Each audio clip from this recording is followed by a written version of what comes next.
Welcome back everyone to my Let's Play of Jade Empire. Right, let's explore the Scholar's Garden a little bit more. Scroll stand. The physical universe, the philosopher's viewpoint. Though Scholar Xiao Shang has raised several interesting points in his rebuttal to my treatise in the physical world, his lack of respect for the divine is of greater concern than his lack of understanding of the physical world around him. I agree that there are many aspects to our world that cannot be explained by divine influence alone. We learn and continue to thrive at the mercy of the celestial beings. Without their guidance, and indeed their blessing, we would quickly discover that research and understanding of our physical world alone are not nearly enough for us to survive. Scholar Zenyu? Hello there, traveler. Forgive my forwardness, but I noticed your arrival earlier while I was at the tavern. That flying machine of yours is truly a marvel. Why, thank you. I actually have a design for a new prototype flyer, and I hope to get funding to build it one day. The other scholars aren't interested in my inventions, though. Oh, shame. Could I ask you a few questions? Me? You want to ask me something? Well, sure, I'd be glad to help you if I can. What would you like to know? Have you heard any interesting rumors lately? A city like this always has rumors. Some people say the ghosts are angry and attacking innocent people. Another rumor suggests the Emperor is dying. But I wouldn't believe any of that. Just because the Emperor hasn't been seen in a while doesn't mean he's ill. Perhaps he just wants some solitude. What else can you tell about the Emperor? The Emperor is a wise and powerful man. How else could he have solved the drought so many years ago? I wasn't born then, but I've heard the stories. It's true that he hasn't been seen much recently, but I don't think it's anything to worry about. It's not like the Empire is falling apart in his absence. Maybe he's just taking a rest from all the hard work he's done. Nobody deserves a rest more than the Emperor. And me right now. You mentioned something about ghosts before? I think they are just rumors. I haven't seen any ghosts at all, angry or otherwise. If the ghosts are angry about something, why aren't they here right now? Come to think of it, I don't know any one person who's ever seen a ghost. You're looking right at her. I prefer to spend my time and energy on things that are real. Designing a new prototype flying machine, now that's important. Let's go back. Sure. What would you like to know? I must be going. Good fortune to you. All right then. Goodbye. Philosopher Shindao? Philosopher Jiao? Right. Excuse me, everybody.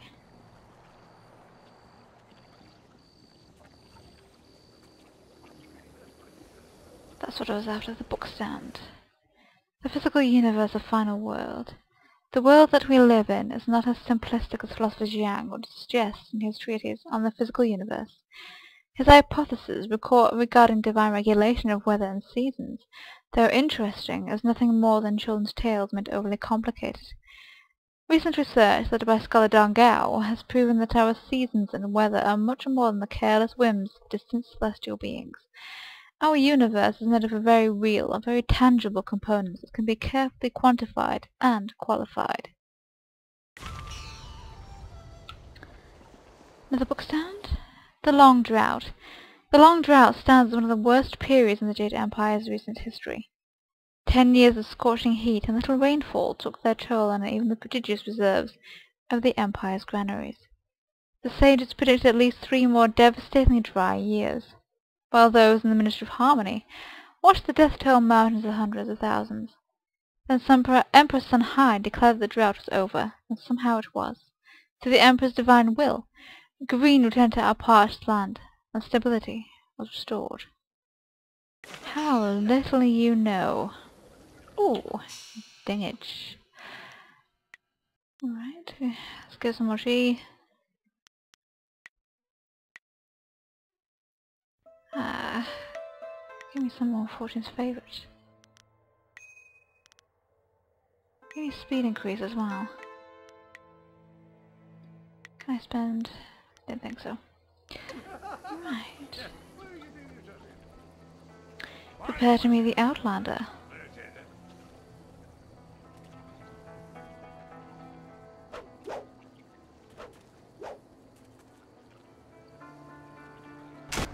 Oh!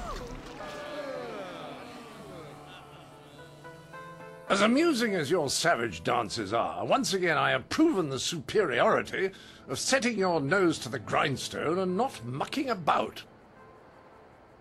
Now bring some refreshments in a proper mug, or I'll take back the coins of my home and country. Don't you heathens know the worth of a proper king's halfpenny?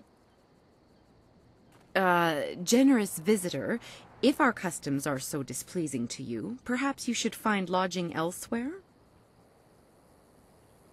Please? And leave you lot to your primitive ways? Tell them what I think of that, Squire Percival. Sir Roderick Ponce von Fontlebottom, the magnificent bastard, will do no such thing. He means to educate you all. What an awesome name. Good lad. Found him wading in the mud, planting weeds. You can't keep your crackers crisp doing that. Can't help you if you don't know the horror of a soggy biscuit. Oh, that is scary, trust me. I've given him dignity, and unless one of you has the will to deny that I'm your better, I suggest you start learning. We'll have you in proper trousers by the morrow.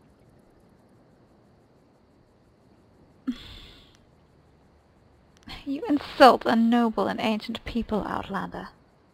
Oh, what's that? Someone stepping to the fore? Let's have a look at you. A woman?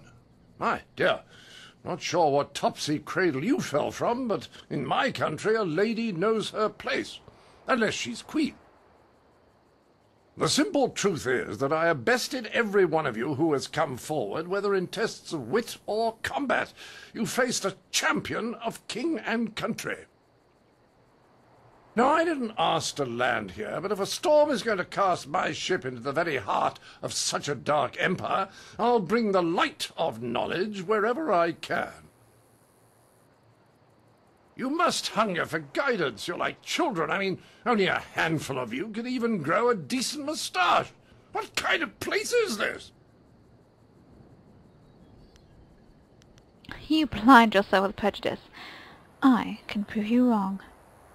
Can you now? Shall we put that to a test? I welcome the chance that you might impress me with a glimmer of intelligent insight.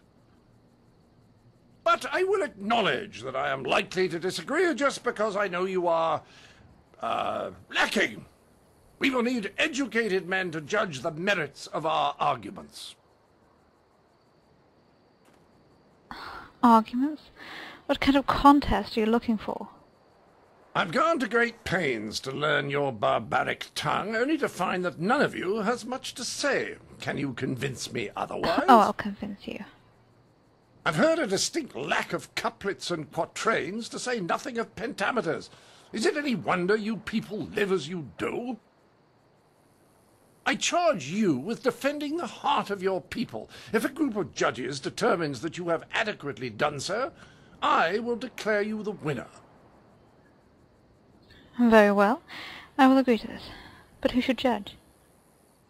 Whoever you wish. These five, standing here. I'm sure there will be a balance of opinion. The test must be fair. Go on, talk to them all to prove I haven't coerced them. We'll begin the debate when you're ready. Then we'll see how you fare in combat. Doubt you'll do very well. Like the rest, you're all just too damn skinny.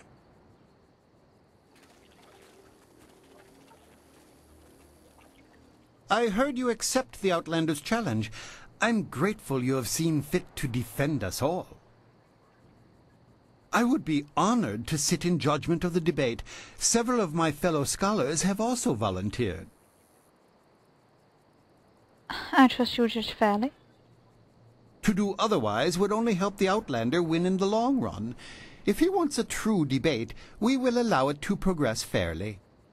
Of course, I doubt his arguments will have the weight that he expects. Not here in the heart of the Jade Empire. So what kind of arguments do you favor? I am ill-equipped to see my own faults, but I, like my fellow scholars, am adept at exploiting the weaknesses of others.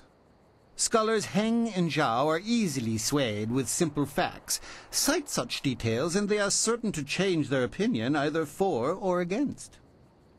What strategy should I take? The best course is to appeal to the individual preferences of the judges. We are theoretical thinkers, really. It is not so much the subject, but the tactic that triggers reaction. Each judge will respond only to argument styles they favor.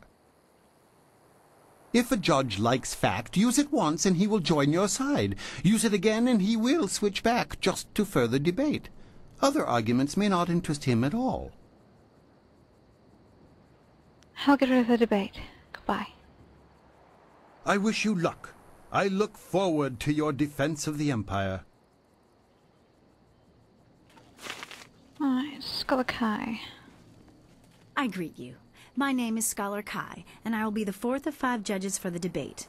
I suggest you don't mess it up. Aren't you nice? What kind of arguments do you favor? I am always impartial, but some of my fellows are easy to goad into decisions if you know their tastes. The minister is particularly fond of confrontational arguments. Respond in a rage and you are sure to engage him. What strategy can you offer? Some arguments may win a judge's favor while turning another away. Vary your topics so that you don't end up manipulating the same judges over and over. Goodbye. The Outlander uses flawed logic. Don't allow him to taint this forum of culture and intellect. Scholar Goo? Ah, so you are the one who'll debate the Outlander. I am the 5th of your 5 judges. What kind of arguments do you favor? Are you implying that I am predisposed to be weak in certain areas? I can't accept that. Some of my fellows, however, are another story. Scholars Zhao and Kai are easy to predict. Dismissing a weak argument gets their attention immediately and will spur them one way or another. What strategy can you offer?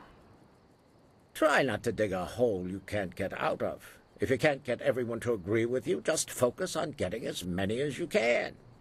Remember, you need a majority of judges on your side at the end of 6 topics. Goodbye. Yes, make certain you are ready. The Outlander will be a challenging opponent.